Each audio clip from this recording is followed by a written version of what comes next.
I won't lie, based on what I heard during the earlier gameplay footage of Tekken 7, I was like, yeah, that's it. The music in Tekken has gone so far electronic, it's hit total noise levels. I wrote the music off as another victim of EDM, and that was that. However, after obtaining said OST, my opinion had not changed in the least, and I miserably skipped through the 2 CD 25 track release, telling myself, yep, total trash.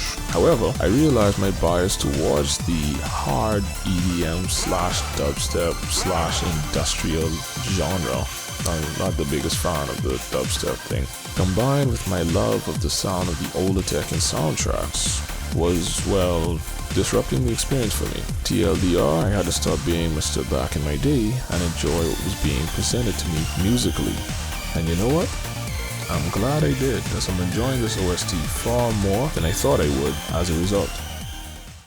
Alright, if you're familiar with the Tekken Tag Tournament 2 OST, or more recently the Tekken Revolution OST, you'll see some familiar names on this list. First of all, Akitaka Toyama, aka Ajurika, makes an expected appearance alongside Taku Inoue and Ryo Hamamoto, who are both still a part of the in-house Bandai Namco Studios. Keiichi Okabe, now with Monaka Studios, Nobuyoshi Sano with D-Tune Studios, aka Sano DG, aka Mr. Namco Ridge Racer, who would influence on my music, and finally, Swedish band Batar, who made the theme for Lars Alexandersson, Fredo.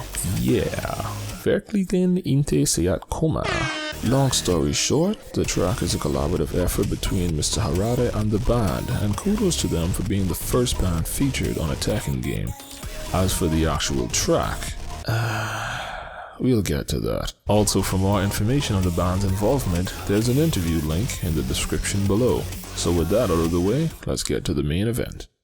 Also, before I forget, the OST was released May 21st, 2016. Alright, so the tech step genre, introduced with tech step Fountain Fontana di Trevi in Tekken Tag Tournament 2, composers had long foreshadowed interest in warming it up in regards to the sound of Tekken's music. Ever since Tekken Tag Tournament 2, the series has definitely moved towards the EDM dance trance genre of music. Revolution incorporated even more of these elements, especially the dubstep variety. But Tekken 7, they took all of those dials, especially for the dubstep, and maxed them out. They just friggin' maxed them out. Now, to be fair, not every track is all, but there's definitely a wall to be climbed for listeners not familiar with this kind of music. I know it was for me, and that's officially the last disclaimer from me regarding this genre of the music. You know, you just gotta get over it now.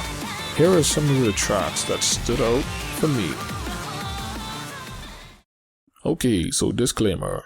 Not because it's not a fave means it's terrible by any means, just not a favorite, okay? Number 1, Equator Line 1 and 2.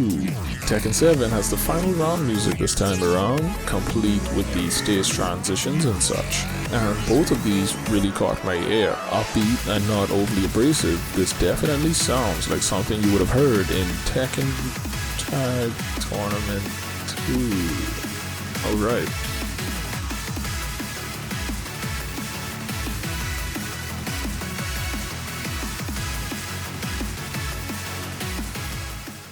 Number 2, Arctic Snowfall, first and second.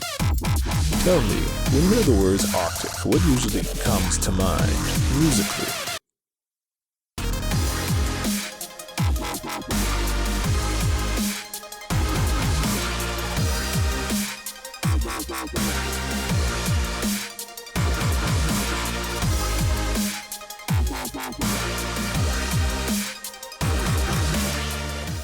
Number 3, Empty Your Mind, first. That's the name of the song, I'm not telling you to empty it. Has a great feel and pacing that really draws me in every time.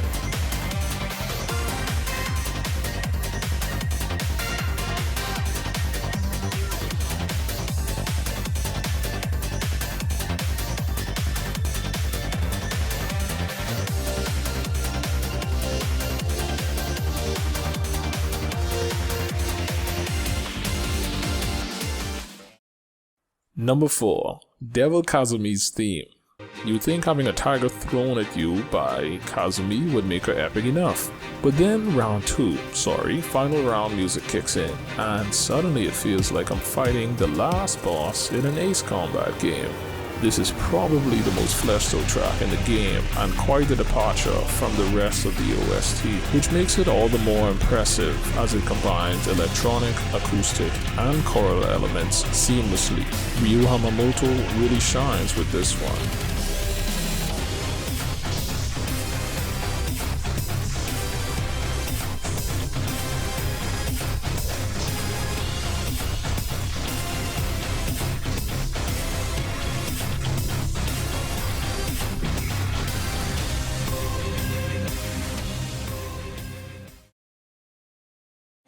Number 5. The Long Goodbye. Now, when I first heard this song start up, I was all, oh no, incoming sappy goodbye anthem. Granted, I was correct, but then 46 seconds in, the beat drops. The styling sorta reminded me of the amazing ending music from Tekken Tag Tournament back in the day, and the singing by Mr. Darnell Abram was a nice touch that eventually grew on me. Considering Tekken 7 is supposed to be a send-off to the Mishima saga, it's pretty cool.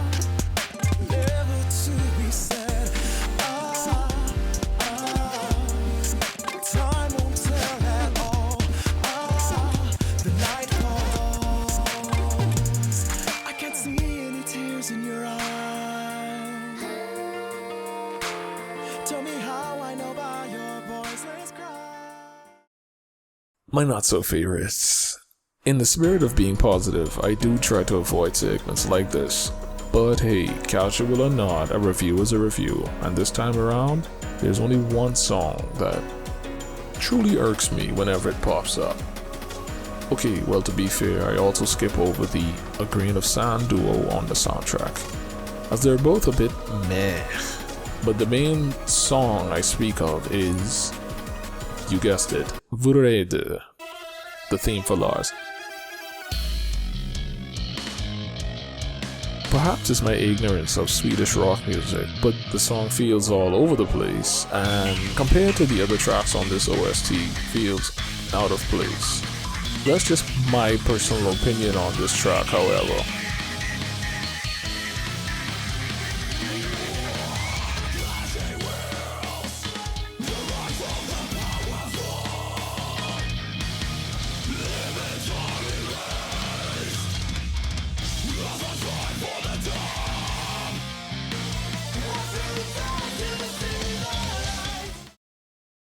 The Tekken 7 soundtrack officially pushes the music of the series into the industrial dubstep hybrid genre this go round.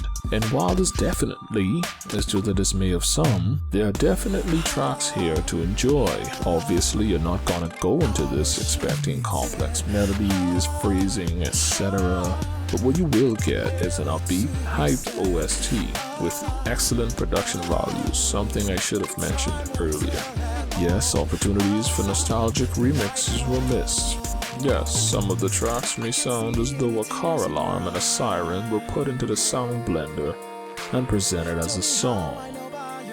Alright, really wrote myself into a corner there. Long story short, given the nature of this OST, I'd give this one a listen if you're curious or a fan of the series. This definitely doesn't fall under the must-listen criteria, although by default you'll be listening to it if you're playing the game, so you don't have much of a choice. But perhaps Faded Retribution's console release may add a few tunes and change my current opinion.